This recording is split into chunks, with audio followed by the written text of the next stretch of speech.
આ હોળીના દિવસે આ વખતે પવનની ગતિ વધારે છે.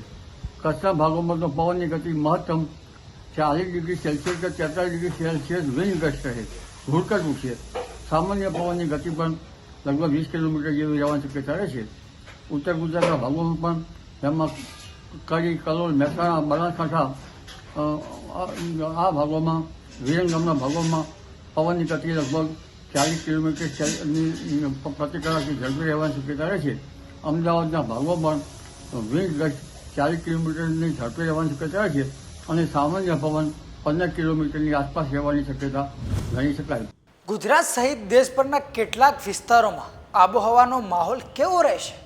તમને આવો તો વિચાર આવતો જ હશે. ક્યાં રહેશે તડકો કે ક્યાં કાળઝાળ ગરમી વધશે? આ હવામાનને લઈને મોટી આગાહી કરવામાં આવી છે. શું છે આ આગાહી? આ વિશે વિગતે વાત કરીએ આ વિડીયોમાં. નમસ્કાર, આપ જોઈ રહ્યા છો વાઇબ્સ ઓફ ઇન્ડિયા અને મારું નામ છે અફનાન. હવામાનને લઈને જાણીતા હવામાન નિષ્ણાત અંબાલાલ પટેલે મોટી આગાહી કરી છે. આગાહી કરતા અંબાલાલ પટેલે શું કહ્યું તે જોઈએ. અત્યારે ગરમી વધી રહી છે, મહત્તમ તાપમાન વધી રહ્યું છે. તારીખ 15મી માર્ચથી ગરમીમાં આંશિક ઘટાડો થશે અને કોઈ ભાગમાં લગભગ મહત્તમ ઉષ્ણ તાપમાન 33 ડિગ્રીથી 36 ડિગ્રી સેલ્સિયસ જેવું રહેવાની શક્યતા રહે છે.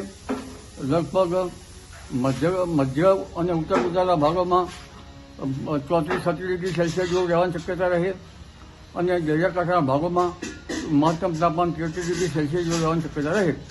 પરંતુ ઉલ્લેખનીય છે કે એક પછી એક પશ્ચિમ વિક્ષોભ આવી ગયા છે.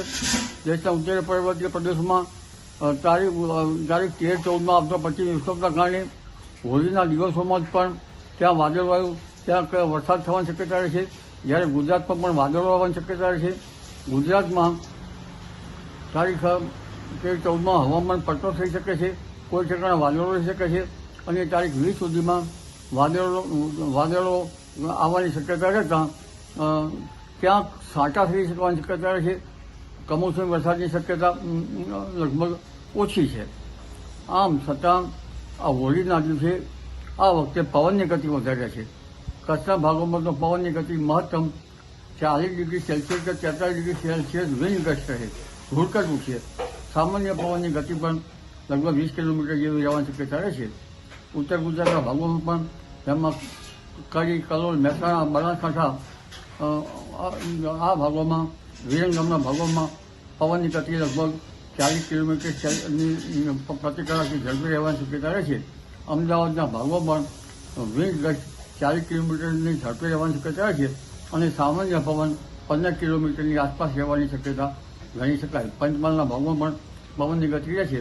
એટલે આ વખતે હોળી પ્રગટાવવા કારણે પણ પવનની ગતિ વધુ રહેવાની શક્યતા રહે છે અને મહત્તમ ઉષ્ણ તાપમાનમાં ઘટાડો થવાની શક્યતા રહે છે.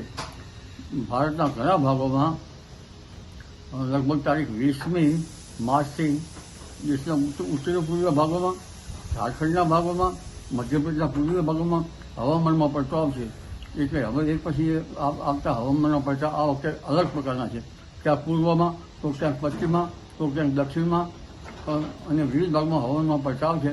પણ દક્ષિણ ભારતમાં ભારે વરસાદ થવાની શક્યતા રહેશે અને પ્રી મોન્સૂન એક્ટિવિટી હવે ધીરે ધીરે શરૂ થશે. જી, આ આગાહીને લઈને તમારું શું કહેવું છે? અમને કોમેન્ટ કરીને જણાવજો અને જોતા રહો વાઇબ્સ ઓફ ઇન્ડિયા. આભાર.